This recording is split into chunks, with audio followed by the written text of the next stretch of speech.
llogaridhonje një komisioneri pse edhe ai e ka shkel ligjin. A besoni që vendosja e ka fuqinë politike, të njëjtën, të konfirmuar sërish me një proces zgjedhor? Ky proces zgjedhor nuk ishte fer, e para, është i manipulum, e dyta, dhe e treta është i blem. Është i bler.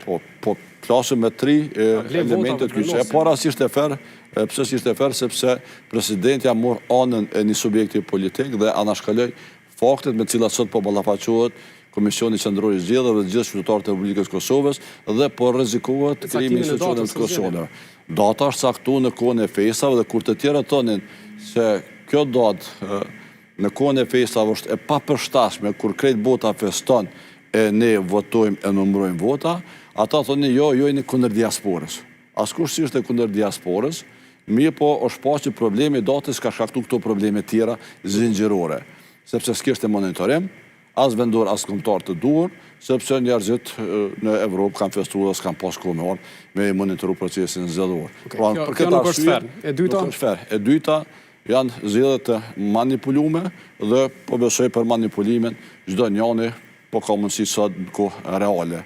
Janë të bleme me buxhetin e taksa paguese. Manipulimi po i bën që s'është vetëm vetëvendosje, mas shumë të ka në PDK.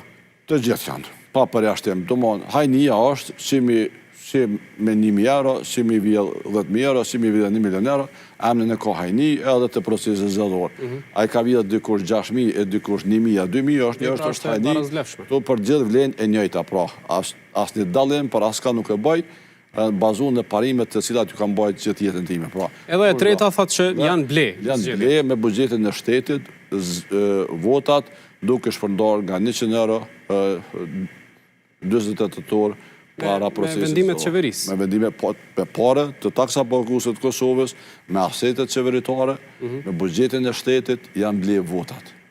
Dhe kjo është blerje e votës, jo ndim e qytetarëve. Kjo është blerje drejt për drejt e votës, me mesazhet cilat ndërgu, me parat cilat ndërgu, pastaj që këtu ka jap filoni, pa kryeministri e kështu me radhë, pra që kemi pa, dhe ato nuk është diçka e cila nuk është e njohur. Mirë po, vetëm para këtyre zgjedhjeve qeveria në këtë formë ka shpërnda në kohë fushate një ose 2 ditë para zgjedhjeve mbi 600 milion euro.